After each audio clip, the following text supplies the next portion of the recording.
بسم الله ما شاء الله زي ما انتم شايفين. حاجة تفرح احلى من اللي بتقلل.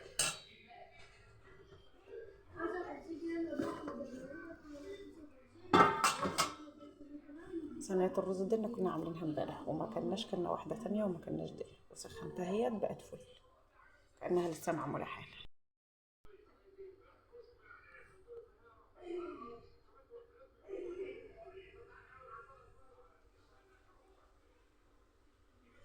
عند حبايبي زي ما انتم شايفين كده عملنا اعداد تدوير للاكل بتاع امبارح. الرز ده كان معمول من امبارح وكان في اكل تاني فما حدش كل منه، وده البطاطس زي ما انتم شايفين.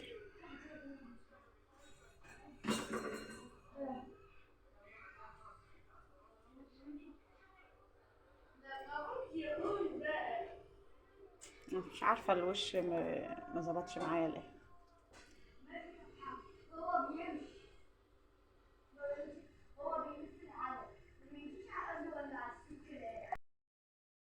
ازيكم حلوين عاملين ايه؟ يلا بينا نجهز غدانا النهارده. خلاص هو مش غدا، العيله اللي فاطرين، انما احنا صايمين الحمد لله. هنجهز فطار، يعني غدا وفطار مع بعض. المهم جبنا بطاطس وبصل، يلا بينا نشوف هنعمل ايه. وهم نقشر البطاطس والبصل وننزل نملى على قد ذكر الله وبالصلاة على رسول الله. يلا حبيبي. كده حبايبي قشرنا البطاطس وقشرنا البصل والطماطم غسلناها خالص، غسلناهم كلهم. خلطت الطماطم بقى بنضربها في الخلاط. مش هنحط البصل على النار ونلبلها حتى ولا اي حاجه، هنعملها بحبه ملح بواحده مرقه دجاج. ما عنديش توابل حلال فاعملها بواحده مرقه دجاج وشويه ملح، ونقوم جاي حاطينها كلها في حله او في صينيه ونحطها على النار بالطماطم بالبصل بكله مع بعض.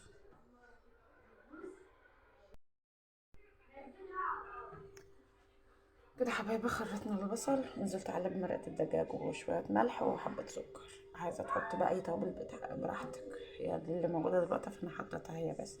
هندعكها بقى، ندعكها بايدك كده لحد ما تحس ان هي ايه اندمجت كلها وطلعت شويه ميه، تحس ان ايدك بقت مبلوله شويه.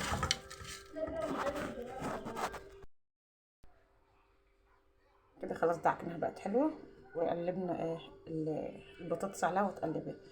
اما تعمليها كده افتكري اللي هتلاقي ايه كانت والدتك او كانت جدتك امهاتنا وجدتنا كانوا بيعملوها كده، بس بحبه فلفل اسمر وكمون مع شويه شطه وحبه القلح. عندك التوابل دي تمام، عايزه تحطي توابل تانية برضو تمام، ما عندكش برضو تمام، مشي حالك اللي موجود عندك في بيتك مشي بحالك. انزل بقى بالطماطم بسم الله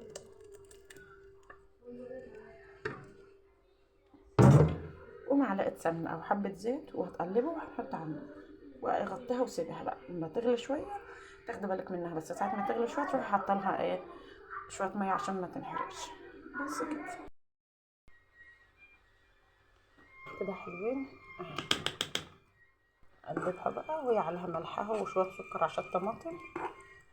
كده خلاص نغطيها ونهدي على النار، مش قوي يعني، هدي خلي النار وسط وسيبها تغلي.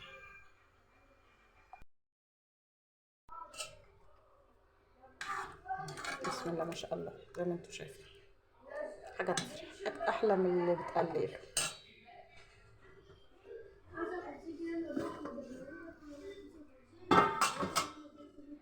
صينية الرز دي كنا عاملينها امبارح وما كناش، كنا واحدة تانية وما كناش دي، وسخنتها هي بقت فل كأنها لسه معمولة حالا.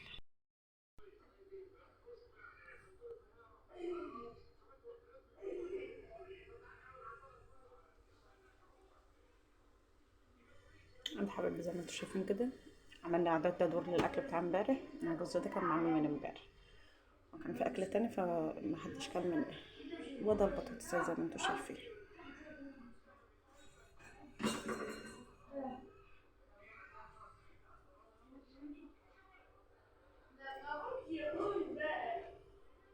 مش عارفه الوش ما ظبطش معايا ليه.